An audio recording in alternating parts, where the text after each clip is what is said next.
I remember the first thing I learned in rabbinical school. One of the teachers who was in charge of helping us about preaching and sermonizing and all of those things would take off his watch and he put it on the table and he says, "You know what that means?" And we were thinking like we should be mindful of the time. And he said, "It means nothing." That's what he told us. When a rabbi takes off a watch, it means nothing. You have no idea how long it's going to go. So tonight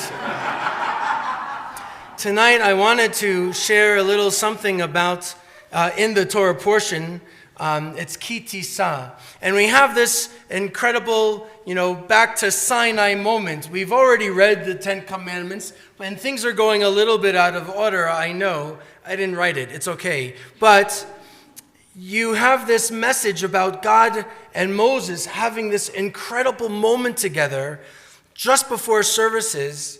I was inspired by this because a couple of my kids are here, and we were talking in my office, and they saw that I have this little Moses action figure collection. It's true. You didn't know that there are Moses action figures. I assure you there are. And not only are there Moses action figures and dolls that are available for purchase, one of them that I have, if you press the button on the back, will start reciting the Ten Commandments. Thou shalt not. It's really fascinating. And we have Moses action figures because this is a really important guy and has this incredible moment at Mount Sinai. So important whenever we take out the Torah Shabbat mornings and we climb up on these modest steps, this bima of ours, and we open the ark and we take out the Torah, especially on a day like tomorrow, another student becomes bat mitzvah. We hand them the Torah. It's another Sinai moment.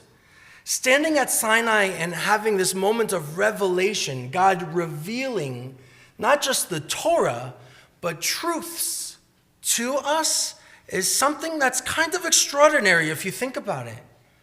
Not only is it extraordinary that it happened, but people have been celebrating and reenacting that moment of receiving what has been revealed, these truths, ever since. Thousands of years. Moses must have been incredibly awestruck. We use the word awesome all the time, and it's so overused. I love that word awe, partially because my New York comes out, but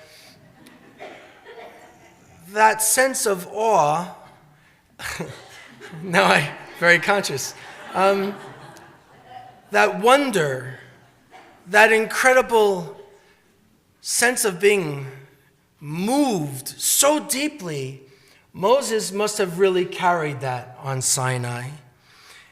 In the text, it says, when God finished speaking to Moses on Mount Sinai, God gave 2 tablets of the pact, stone tablets inscribed with the finger of God. So we know that those are the 2 tablets. We know that that was this incredible moment. And it says when God finished. Now, the word in the Hebrew for God finished, was kaloto. But some of our rabbis changed the vowels around, and instead of kaloto, it's kalato. Kala is a bride. So it's not just that God finished this transcribing message and writing these on these tablets. Instead, that Moses was so happy, he was like, a kala and the chatan and the kala, the bride and the groom, coming together for a marriage. And the Torah, those tablets, the pact, our Torah was like the ketubah, the marriage contract between these 2 lovers, God and the Jewish people, the people that received this truth. It's such a beautiful idea. So you have this Sinai moment, and you have this connection and unification coming, and Moses is beaming like a bride. It's really amazing stuff. And then comes down the mountain, and what does Moses find? The golden calf. Party's over, right? Frustration. There is a golden calf. Now, think about it. Have a little rahmanas, a little compassion on the folks that were waiting for those 40 days at the bottom of the mountain. All they knew of God was really through Moses. They are used to, even though these are Israelites, they're used to hearing about gods that were in human form like Pharaoh.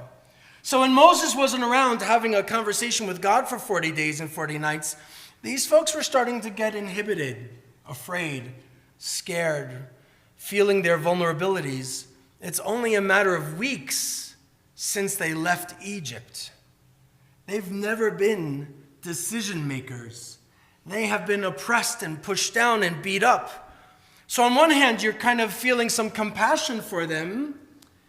On the other hand, God did all of this really amazing, awesome stuff, actions to get them out of this terrible, narrow place of Mitzrayim, and they kind of forgot. They kind of forgot. And when we see them struggling, it's Moses' brother Aaron who says, okay, let's make us this molten image. Give me all of this gold, and I will take care of it, and creates that golden calf. Now that golden calf, or that young bull, in Egypt was another god, an Egyptian god. So they created an idol using their oppressor's god. Boy, how beat up these folks must have felt that that's where they went to find some comfort when Moses wasn't around. But we know that you're not allowed to make any molten images. It says so very clearly. And there's a Hasidic rabbi, the Kutzker Rebbe. He says on that verse, do not make yourself any molten gods. He says, do not make for yourself a god that's fixed in form with unchanging routines. So when you have something that's molten, you take all of the pieces and you smush it into one, and then it's stuck. I find that's true for a lot of us. We tend to think about God a lot when we're children, and then all of our questions aren't getting answered, and we're kind of stuck. We're stuck in this one spot thinking that God is A, B, or C, pick a throne, whatever you want. The all-powerful, the all-knowing, well, maybe that doesn't work for some people. The one that wants to save everybody from these things, well, sometimes we have challenges about those ideas. Where is God? Where is God's presence? How do we have an encounter? But our ideas of God sometimes are still stuck in fourth grade. No offense to fourth graders. We grow. And our experiences of God can grow if we want to grow with them. They don't have to be so stuck. It doesn't have to be what we were taught in childhood. That's a great foundation. But then where we grow with all of these other ways and have experiences and talents and gifts and degrees and whatever it might be. But this God thing, we kind of leave in the rearview mirror so often. Molten, stuck in a place that we don't necessarily make the connection. I think the Kutzker Rebbe is making a comment about religious life in our day, and I think that continues to be relevant. Because I certainly think of God differently now as I'm getting closer to 50 as I did when I was 10 or 15 or 20 or 30.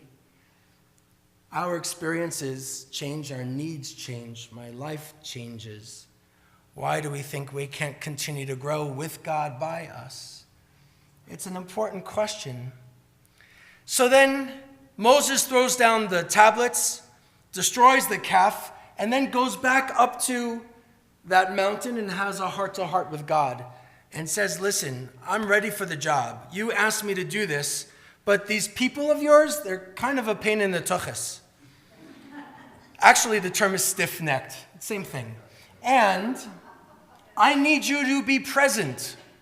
I need you to take care of me too. And that's another moment of something that I think is really incredible. In this moment of crisis,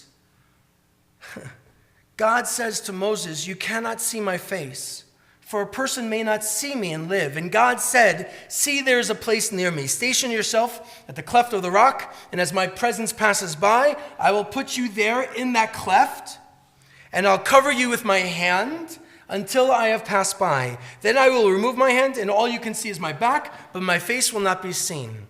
This is the most anthropomorphic image we have of God in the Torah, and yet the Torah and the rabbis all don't like and prohibit anthropomorphism, putting God in human form. We don't really go for it. That's not our thing. And some of the translations, we say, Moses can see his back, God's back. Well, it's not really accurate. You might think from the text that God might have a face and a back, but the words kind of distract us. And yet that's all we have. We're limited by words. It really isn't about having a physical sense of God. It's temporal. It's time-based. It's experience-based. Rabbi Larry Kushner interprets this line not you'll see my back. He says that God says to Moses, you can see my afterward. In other words, once you start thinking about God's presence, you can't really see God's presence. When you are in the midst and cleaving to God in a way that is whole and unified, only in that moment will you have a sense of that divine. Otherwise, we just are still thinking about it. We kind of notice God's presence perhaps when it's gone, when it moves, when we move, when we start getting too cerebral, and most of us, that's how we function. That's when it's kind of fleeting. It doesn't mean that it can't come back. For us to experience God's presence, to know it, is to be fully present in the moment. To look at the sunrise, not to take a picture of it. So what does all of this mean? I'm kind of going all over the place. My rabbi used to do that too. The Torah portion, I think, for today, ultimately what I'm trying to say is about remembering and forgetting. There's both in our tradition. We are being confronted by challenging scenarios. We're having our fears or our rage dictate how we act, and sometimes we forget the important things that are out there to ground us, and so we make idols. We make idols not that we need, but that we think we want. That was a conversation I was having today with Alan, our executive director, about this whole message about the golden calf. They didn't need the golden calf. They wanted something to comfort them, but it was the wrong thing. It takes them to the wrong place. And so much of us, we spend our time doing that too. But a spiritual path, I will suggest, is always present for us. Even after such a blasphemy of creating an idol, there's still a path to understand and have a sense of God's presence. So, we can return to a place where God's presence dwells. And if we can have that encounter, I think we can find comfort. And there, not only comfort, I think we can find strength. And not only strength and comfort, I think that gives us resilience. Resilience to live forward, to dig down, find all of those well springs of resources, of resilience and love and strength, so that we can go back down the mountain and make our life's journey meaningful. Friends, let's